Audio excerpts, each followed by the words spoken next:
हसनपुर में यूक्रेन से सकुशल लौटे आयुष एवं सरफराज के परिजनों में छाई खुशियां। विधायक और जिला महामंत्री ने किया दोनों छात्रों का स्वागत। बता दें कि हसनपुर नगर एवं ग्राम निवासी 2 छात्र यूक्रेन से सकुशल वापस लौट आए। छात्र रोमानिया एयरपोर्ट से फ्लाइट में सवार होकर अपने देश पहुंचे, जबकि वहां से सरकार की व्यवस्था के तहत अधिकारियों ने छात्रों का स्वागत किया और छात्र अपने परिजनों के साथ घर पहुंचे। छात्रों को देखते ही परिजनों ने गले से लगा लिया। छात्रों ने सकुशल वापसी कर सरकार का शुक्रिया जाहिर करते हुए यूक्रेन में फंसे दूसरे छात्रों को भी जल्द भारत लाने की मांग उठाई। नगर के मोहल्ला होली चौक के पंकज भारद्वाज का बेटा आयुष भारद्वाज तथा ग्राम कालाखेड़ा निवासी मुन्ना अली के पुत्र सरफराज यूनिवर्सिटी में एमबीबीएस का छात्र है। जब रूस ने यूक्रेन पर हमला शुरू किया तो दूसरे छात्रों के साथ ही आयुष भारद्वाज एवं सरफराज भी यूनिवर्सिटी के बंकर में रुके। दिक्कतों से जूझते हुए दोनों छात्रों ने खुले आसमान के नीचे दिन और रातें काटी। परिजन भी उनके संपर्क में रहे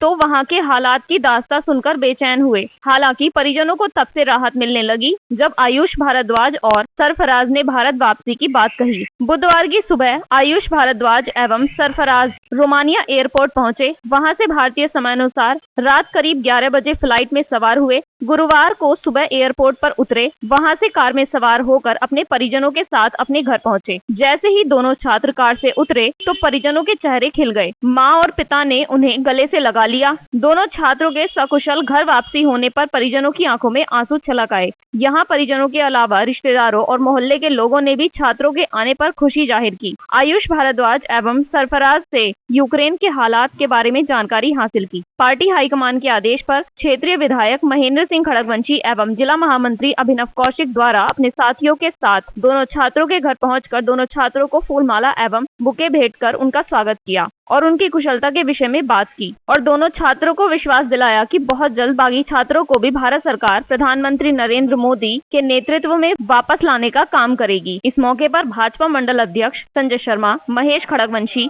महेश चंद्र शर्मा, महेश अग्रवाल, अमित राणा आदि लोग उपस्थित रहे। जब हमारे संवाददाता ने आयुष भारद्वाज से वार्ता की तो उन्होंने बताया, 24 तारीख को पहला ब्लास्ट हुआ था यूक्रेन में, जिसमें कैपिटल सिटी कीव और खार्किव पर हुआ था वो। और मेरा शहर जो है वो मतलब इन सबसे काफ़ी दूर है, वेस्ट की तरफ है, तो हमारी तरफ इतना खतरा नहीं था। तो हमें जब 24 तारीख को अटैक हुआ तो सब कॉलेज वालों ने बता दिया कि आपको कैसे करना है। जब सायरन बजता है क्या होता है, तो जब भी खतरा होता था तो सायरन बजता था, तो सायरन की बजते ही तुरंत हमें जाना होता था बंकर वगैरह में सेफ होने के लिए। तो 24 से लेकर 26 तक हम लोग का यही चलता रहा कि कॉलेज वो बंकर जाना है। जैसे अलार्म बजे तो एक दिन में कम से कम 10-15 बार बजता था अलार्म, तो हमें बंकर्स में जाना होता था। उसके बाद 26 तारीख को हमने बस की और 6-7 बसेस की, हमने अपने प्राइवेट बसेस की और हम निकले वहाँ से। हमारे कॉन्ट्रैक्टर्स ने बस की थी वो। हम कॉलेज से अपने बॉर्डर की तरफ, रोमानिया बॉर्डर की तरफ, चर्निवित्सी शहर का नाम था जो रोमानिया का बॉर्डर था, यूक्रेन और रोमानिया का। फिर हम वहाँ पहुँचे और हमने वहाँ पर पूरा एक दिन बताया उस बॉर्डर पर। वो हमारे लिए बहुत टफ था क्योंकि वहाँ पे सर छुपाने की जगह नहीं थी, ठंड बहुत थी, बर्फ़ थी, माइनस में टेम्परेचर था, तो वो टाइम बहुत मुश्किल था। 24 से 30 घंटे हमने वहाँ पर बिताए। उसके बाद हमने बॉर्डर क्रॉस किया। बॉर्डर क्रॉस करने के बाद हम रोमानिया में बॉर्डर पे जो शेल्टर था वहाँ रुके एक दिन पूरा। फिर उसके बाद हम दूसरे शेल्टर में रुके जो थोड़ी सी आगे था, पूरा एक दिन। उसके बाद फिर हम उसके अगले दिन हम एयरपोर्ट के पास एक शेल्टर था वहाँ रुके। तो जो एयरपोर्ट के पास शेल्टर था वो सबसे अच्छा था। वहाँ पे हमें खाने पीने का सब था और मतलब हमें ज़मीनों पे नहीं सोना पड़ रहा था, वरना उससे पहले हम जब भी जहाँ भी रुके थे वहाँ ज़मीन पे सोना, ठंड का कुछ नहीं, हीटर वगैरह कुछ नहीं, तो बहुत प्रॉब्लम थी। ये वाला जो था उसमें लिमिटेड लोग था, बहुत अच्छा था जो हमारा एयरपोर्ट के पास था। उस एयरपोर्ट वाले उस शेल्टर के बाद हमने पूरा एक दिन गुजारा। फिर हम गए एयरपोर्ट। एयरपोर्ट में 2 मार्च को पहुंचा था मैं इंडियन टाइम के अकॉर्डिंग सुबह 12 बजे के लगभग, और इंडियन टाइम के अकॉर्डिंग 6 बजे मेरी फ़्लाइट थी। तो 6 बजे हमने फ़्लाइट में बोर्ड किया। इंडियन एयरफोर्स की फ़्लाइट थी वो, C-17। उसमें हम 200 से 250 के लगभग बच्चे आए और उन्होंने हमें हिंडन पर उतारा, हिंडन एयरबेस। और फिर सुबह हमने इंडियन टाइम के अकॉर्डिंग 2 बजे लैंड किया था। और फिर सब वहाँ पर मंत्री जी वगैरह आए हुए थे, उन्होंने सबसे बच्चों का हाल वगैरह पूछा। और फिर इंडियन एयरफोर्स ने हमारा बहुत अच्छा स्वागत किया इंडियन एयरपोर्ट पर। और सभी राज्यों के वहाँ पे अधिकारी थे कि अपने अपने स्टेट के बोर्ड लेकर खड़े थे कि उड़ीसा के बच्चे इधर, तेलंगाना के बच्चे इधर, केरला के बच्चे इधर, हरियाणा, गुजरात, राजस्थान, सब सब सबकी स्टेट्स गवर्नमेंट आ रखी थी।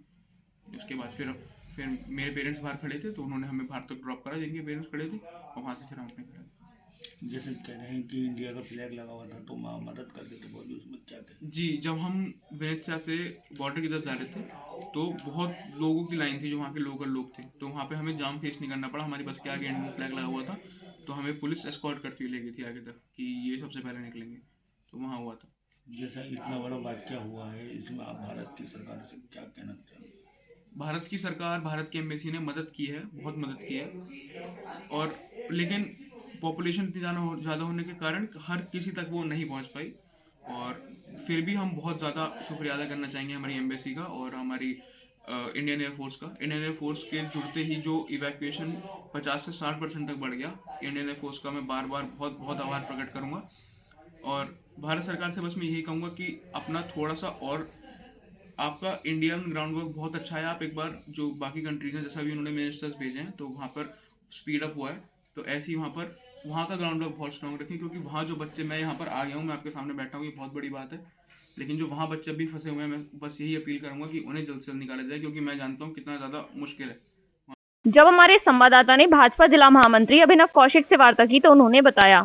देखिए, हमारे परिवार का एक भाई यूक्रेन में था। यूक्रेन में जो समस्या इस टाइम रशिया और यूक्रेन में चल रही है, उसको देखते हुए जो हमारी भारत सरकार ने छात्रों के लिए काम किया है, तो आज भारतीय जनता पार्टी ने पूरे प्रदेश में जो भी बच्चे वहाँ से आए हैं उनका स्वागत करने का एक कार्यक्रम और उनका हालचाल जानने का कार्यक्रम, उनके उज्जवल भविष्य की कामना करने का एक कार्यक्रम आज भारतीय जनता पार्टी के द्वारा चलाया जा रहा है।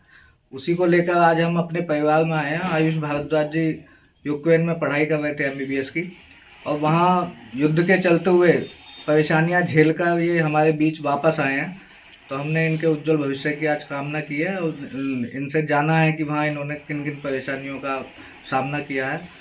और मोदी जी के लिए पूरा परिवार बोल रहा है कि भारत सरकार ने बहुत अच्छा काम किया है और मोदी जी ने देश के बच्चों के लिए अच्छा काम किया है।